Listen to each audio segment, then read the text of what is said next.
qorichatti bitee seenoo baadhaatti immoo fixadhee of kaannabe. Rakkoon koo guddaan kanuma. Ilmoo durbaa tokkittii kana qofa qabdu? Hin qabnu, tokkittii kana malee hin qabnu.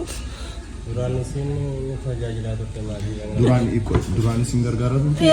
Yeroo biyya alaa turte?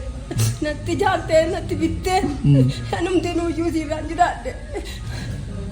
Hadhaaf jaadhe malee. Abshiraan mamma.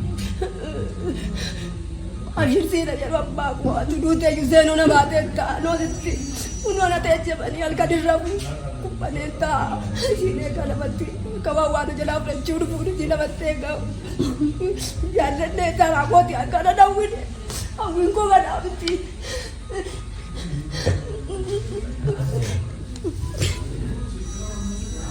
Ilmoon eeggatu. Deritti badhuun qabu amma mataa namni nan argine hin gahe.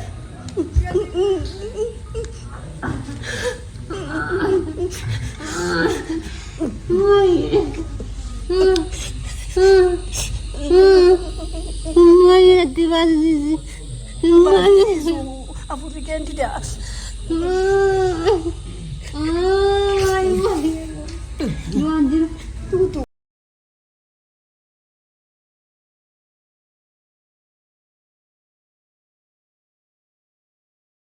Maqaan kan koo Alayyaa Baalamuun jedhama.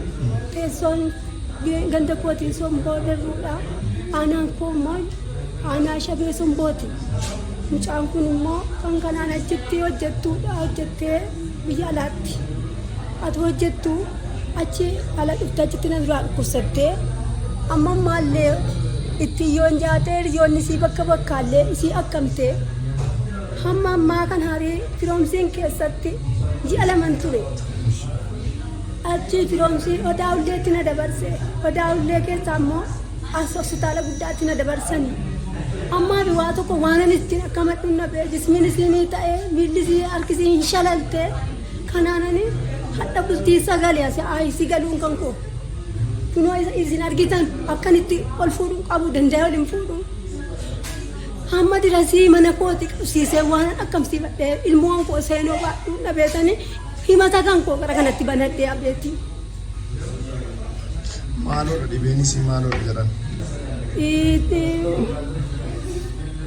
Hin affanaa, hin dabbachiisu.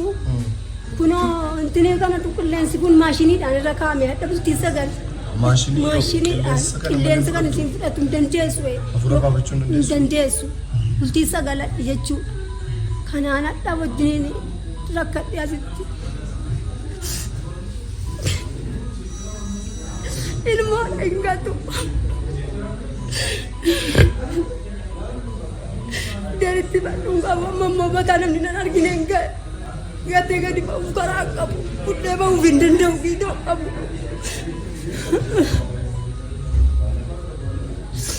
Waan of dandeessu taanaan of fedhan jedhu kanaan immoo itti seenaadhee immoo qorichatti bitee seenoo baadhaatti immoo fixadhee of kaannabe.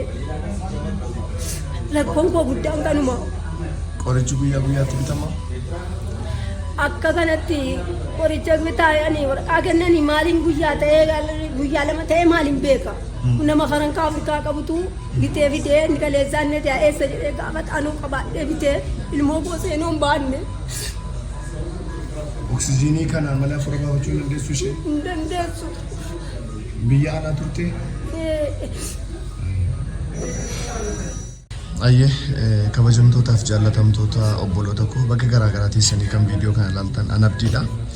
Obboleettii keenya maqaan ishee Zaaraa Nuuraa jedhamtu duraan biyya ormaa keessa hojjettee of jiraachisaa turte maatii ishee gargaaraa turte kunoo amma haatiif dhiqoo baasee asitti rakkataa jirtu hospitaala jalqaba firoomsiisiin sana booda odaa'ullee itti jabaannaan immoo hospitaala ispeeshaalaayizidii yuunivarsiitii Jimmaa keessa jiru.